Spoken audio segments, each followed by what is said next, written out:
എണ്ണത്തിൽ നമ്മളെക്കാൾ ഇരട്ടിയിലധികം കരുത്തുണ്ടെന്ന് അവകാശപ്പെട്ട ഒരു വൻ ശക്തി രാജ്യം, ഒപ്പം എപ്പോഴും അതിർത്തിയിൽ വെല്ലുവിളികൾ ഉയർത്തുന്ന മറ്റൊരു അയൽ രാജ്യം.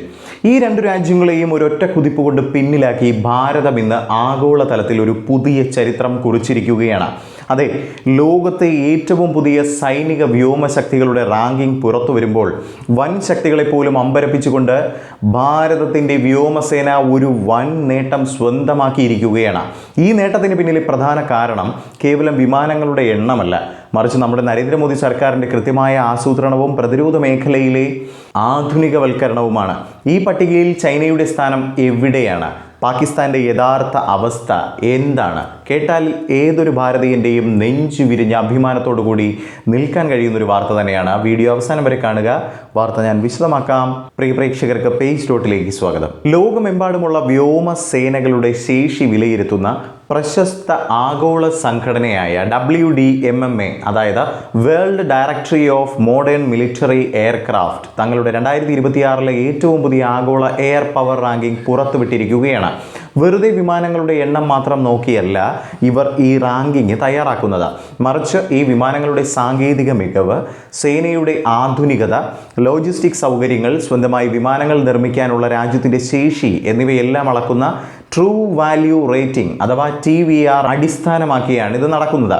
ഈ കടുത്ത പരിശോധനയിലാണ് ലോകത്തെ വൻകിട ശക്തികളെ പോലും പിന്നിലാക്കി ഇന്ത്യൻ വ്യോമസേന ആഗോളതലത്തിൽ 6ാം സ്ഥാനം നിലനിർത്തിയിരിക്കുന്നത്.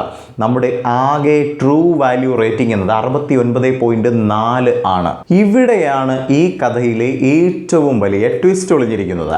നമ്മളെക്കാൾ ഒട്ടനവധി വിമാനങ്ങൾ കൂടുതലുള്ള ചൈനയെയാണ് നമ്മുടെ ഭാരതം ഈ റാങ്കിങ്ങിൽ തറ പറ്റിച്ചിരിക്കുന്നത്.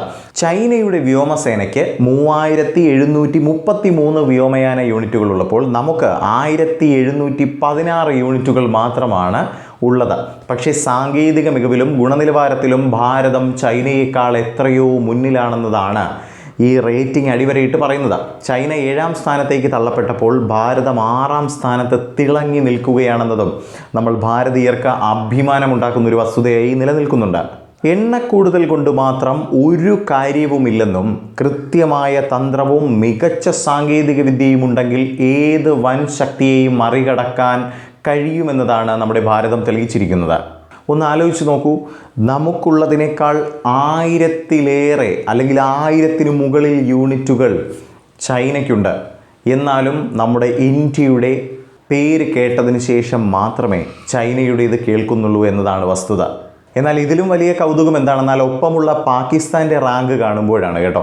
അതിലേക്ക് വരുന്നതിന് മുൻപ് ഭാരതത്തെ ഈ നേട്ടത്തിലേക്ക് നയിച്ച പ്രധാന മാറ്റം എന്താണെന്ന് നമുക്ക് പരിശോധിക്കാം. കഴിഞ്ഞ കുറച്ച് വർഷങ്ങളായി നരേന്ദ്രമോദി സർക്കാരിൻ്റെ കീഴിൽ ഭാരതം നടപ്പിലാക്കിയ തന്ത്രപ്രധാനമായ തീരുമാനങ്ങളാണ് നമ്മളെ ഈ ഉന്നതിയിൽ എത്തിച്ചിരിക്കുന്നത്. ഫ്രാൻസിൽ നിന്നും അതിവേഗം എത്തിച്ച അത്യാധുനിക റഫാൽ യുദ്ധവിമാനങ്ങളും ഭാരതം സ്വന്തമായി വികസിപ്പിച്ചെടുത്ത തദ്ദേശീയ തേജസ് യുദ്ധവിമാനങ്ങളും നമ്മുടെ വ്യോമസേനയുടെ കരുത്ത് ഇരട്ടിയാക്കി എന്നത് എടുത്തു തന്നെ പറയണം.